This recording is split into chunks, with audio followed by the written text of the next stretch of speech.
சென்னையில் குறிப்பாக டி நகரில் அனைத்து நகை கடைகளிலும் மக்களுடைய தலைகளாகவே காட்சியளிக்கிறது. தங்கத்தினுடைய விலை நாளுக்கு நாள் உயர்ந்தாலும் அட்சய திருதி அன்று தாங்கள் நகை வாங்க வேண்டும் என்பதுதான் அவருடைய விருப்பமாக உள்ளது. குறிப்பாக சாமானிய மக்களும் 1 கிராம் நகையாவது இந்த நன்னாளில் வாங்கிவிடும் என்பதுதான் அவருடைய கோரிக்கையாகவும் அவருடைய எதிர்பார்ப்பாகவும் உள்ளது.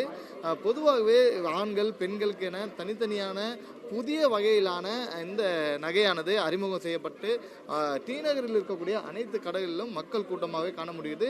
எனவே ஒரு வாடிக்கையாளர் நம்மோடு இருக்காங்க, அவங்கள கேட்போம். அம்மா வணக்கம்மா. இன்னைக்கு அட்சய திருதிக்கு நகை வாங்க வந்திருக்கீங்க. இன்னைக்கு நகை வாங்க என்ன காரணம்? அட்சய திருதிக்கு நகை வாங்கினாக்கா வீட்டில் லட்சுமி கடாட்சம் இருக்கும்னு சொல்கிறாங்க. அட்சய திருதி அன்னைக்கு தங்க நகை வாங்கினா வீட்டில் லட்சுமி கடாட்சம் இருக்கும்னு சொல்கிறாங்க. எங்களுக்கும் கல்யாணத்துக்கு நகை எடுக்க வேண்டியது இருக்குது. சரி, அதை இன்றைக்கே எடுக்கலான்றதுக்காக வந்திருக்கோம். குறிப்பாக இன்னைக்கு வாங்கும்போது என்ன ஒரு நம்பிக்கை உங்களுக்கு கிடைக்கும்? அன்றைக்கி வாங்கினா பொருள் வீட்டுக்கு நல்லது, அந்த மாதிரி தங்கம் வாங்கினா வீட்டுக்கு நல்லதுன்றத அபிப்பிராயத்தில் தான் நாங்கள் வாங்குகிறோம். எல்லோரும் சொல்கிறத வச்சு தான். ஆனால் வாங்கியிருக்கோம் இதுக்கு முன்னாடி, அது நல்லதாகவும் தெரியுது எங்களுக்கு. அதனால் இன்றைக்கி வந்திருக்கோம். குறிப்பாகவே இந்த அட்சய திதி அன்று நகைகளை வாங்கும்பொழுது பொருள் சேரும் என்பதான் அந்த அட்சயத்தினுடைய பொருளாக பார்க்க முடிகிறது. தொடர்ந்து டி நகர், சென்னையில் உள்ள பல்வேறு நகைக்கடைகளில் மக்களுடைய தலைகள் தான் பார்க்க முடியுது. மேலும் இந்த நகைக்கடை, குறிப்பாக இந்த லலிதா ஜுவல்லரியினுடைய கடையினுடைய மேலாளராக இருக்கக்கூடிய செல்வகுமார் நம்மோடு இருக்காங்க. சார் வணக்கம் சார். இன்றைக்கு கடை எத்தனை மணிக்கு திறந்தீங்க? இன்றைய வியாபாரம் எப்படி போயிட்டு இருக்கு? மற்ற நாளை விட இந்த நாள் என்ன ஒரு சிறப்பான நாளாக நீங்கள் பார்க்குறீங்க வியாபாரத்தில்? மற்ற நாளை விட இன்றைக்கி வாடிக்கையாளரோட வருகை அதிகமாக இருக்கும். அதனால் இன்றைக்கி கடை காலையில் 6 மணிக்கே ஓப்பன் பண்ணிவிடும். கூட்ட நெரிசலை தவிர்க்கிறதுக்காகவும் வாடிக்கையாளர் அதிகமாக வருவாங்க. அதுக்காக சிறப்பாக தனியாக கவுண்டர்லாம் ஓப்பன் பண்ணியிருக்கோம். தங்க நாணயத்துக்கு எக்ஸ்ட்ரா பிரிவும், சிட்டுக்கு எக்ஸ்ட்ரா பிரிவும் ஓப்பன் பண்ணியிருக்கோம். பொதுவாக இன்னைக்கு என்ன காரணம் நகை வாங்குறதுக்கு? என்ன எதிர்பார்க்குறாங்க வாடிக்கையாளர் பொதுவாக நகை கடையில்? ஓகே, நார்மலாக பார்த்தீங்கன்னா அட்சய தீதி அன்றைக்கி நகை வாங்கினா அதிகமாக நகை சேருன்றது நம்ம மக்களோட நம்பிக்கை. காலங்காலமாக இதை அப்படியே அவங்க ஃபாலோ பண்ணிட்டு வராங்க. அதனால் இன்றைக்கி அதிகமாக மக்கள் நகை வாங்குறதுக்கு ஆர்வம் காட்டுறாங்க. தொடர்ந்து விலை அதிகரிச்சுட்டு இருக்க போதும் கூட்டத்தோட எண்ணிக்கை குறையல, என்ன காரணம்? நகை மேலே இருக்க மோகத்தை கண்டிப்பாக யாராலும் தவிர்க்க முடியாது. ஏன்னா ஏன் அது மேலே அவ்வளோ மோகம் இருக்குன்னா, நாளுக்கு நாள் அது விலை ஏறுறதுனால தான். விலை கம்மியான யாரும் அது மேலே இன்ட்ரெஸ்ட் காமிக்க போகிறதில்ல. விலை ஏறுறதுனால தான் அந்த அளவுக்கு மோகம் இருக்குது. எவ்வளோ ஏறினாலும் கண்டிப்பாக மக்கள் நகை வாங்க தான் செய்வாங்க. சார், இப்போ பொதுவாகவே நம்ம இந்த கடையில் பார்க்கக்கூடிய பெண்களோட கூட்டம் தான் அதிகமாக இருக்குது. அவங்களுக்கான கலெக்ஷன்ஸ் எப்படி இருக்குது? எத்தனை மணி வரையும் இந்த அட்சய திதி நாளில் வியாபாரம் ஆகும்? நார்மலாக இந்த அட்சய தீதி சாயந்தரம் நைட்டு 10 மணி வரைக்கும் கூட வாடிக்கையாளர் வருவாங்க. நாங்கள் இன்றைக்கி ஒரு நாள் அதுக்கு வாடிக்கையாளர் சிரமத்தை தவிர்க்கிறது. ஏன்னா கோடை காலம் அதிகமாக இருக்கிறதுனால 6 மணி 7 மணி வேணும் தான் நிறைய வாடிக்கையாளர் வர ஆரம்பிப்பாங்க. இன்றைக்கி 10 மணி வரைக்கும் கடை திறந்து தான் இருக்கும் அவங்களுக்கு வாடிக்கையாளர்களுக்காக.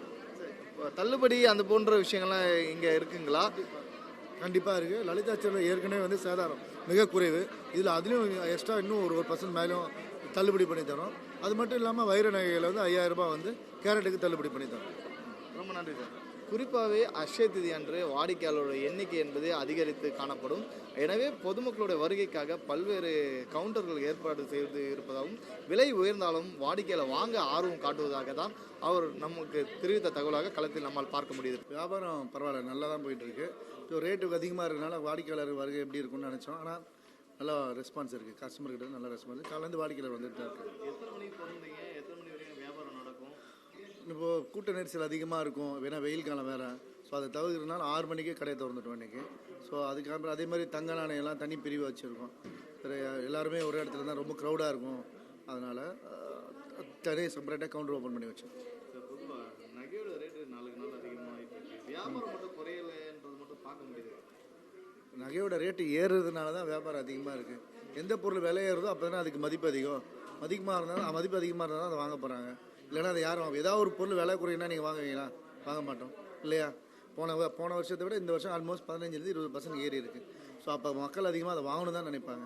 ஏன்னா அதை விட சிறந்த முதலீடு வேறு எதுவுமே இல்லையே. ஏன்னா ஒரு சாதாரண லேமேன்லேருந்து கோடீஸ்வரர் வரைக்கும் அதில் இன்வெஸ்ட் பண்ணலாம். மற்ற இதெல்லாம் அது மாதிரி எல்லாருமே வாங்க முடியாது இல்லையா? ஒரு லேண்டு எல்லாருமே வாங்க முடியாது. பட் இது ஒரு 6000 ஒரு 7000 இருந்தால் யார் வேணால் கோல்டு வாங்கிட்டு போயிடலாம். அதனால தான் மக்கள் இந்த கோல்டில் ஆர்வம் காட்டுறாங்க. இன்னைக்கு அட்சய திதி ஏன் அந்த நம்பிக்கை? ஏன் அன்னைக்கு வாங்கணும்னு நம்பிக்கையில் வாங்குறாங்க? இது காலங்காலமாக இருக்குங்க. அட்சய திதி அன்றைக்கி கோல்டு வாங்கினா நமக்கு பல மடங்கு பெருகும்.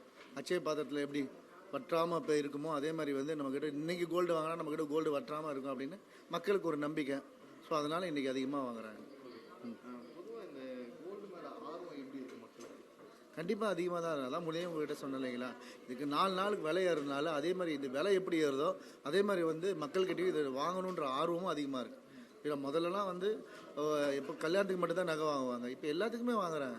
சின்ன ஒரு பர்த்டே ஃபங்க்ஷன் கூட ஜுவல் வாங்கி கொடுக்குற அளவுக்கு ஆயிடுச்சு. ஏன்னா அதோட மதிப்பு அந்த அளவுக்கு இருக்கிறதுனால. இப்போ வெரைட்டிஸ் எப்படி இருக்குது? பொதுவாக பெண்களோட கூட்டம் தான் அதிகமாக இருக்கீங்க.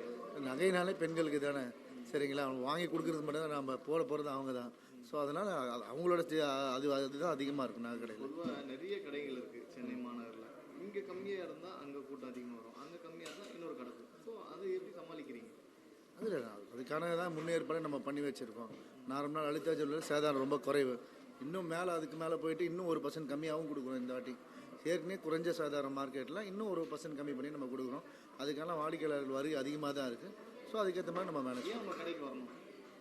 சேதாரம் தான்.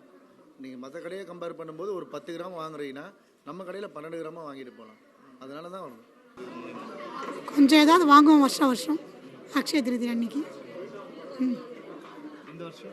இந்த வருஷம் அவருக்கு காப்பு வாங்கணும்னு வந்திருக்கோம். பொதுவாக இந்த நம்பிக்கை எப்படி வந்தது? பொதுவாக இந்த அக்ஷய திருதி எல்லாம் அந்த அட்வர்டைஸ்மெண்ட் பார்த்து தான், காலகாலமாக வருது இல்லையா, அதனால தான். நாங்கள் பாம்பேயில் இருக்கும்போதே பாம்பேயில் இருந்தோம் 38 இயர்ஸ். அங்கேயும் ஒரு நம்பிக்கை இருக்கும், திருத்திக்கு ஏதாவது ஒரு நகை வாங்கணும்னு. அதை வச்சுக்கிட்டு இன்றைக்கி நாங்கள் வந்திருக்கோம். இல்லை, நாங்கள் வந்து நகை வாங்க வந்தது அக்ஷய திதின்னு தெரியாமல் தான் டிசைட் பண்ணி வந்தோம். எங்களை பொறுத்த வரைக்கும் அக்ஷய திதி அன்னைக்கு நகை வாங்குறத விட வேறு நல்ல காரியம் செஞ்சால் நல்லதுன்னு தான் நினைப்போம்.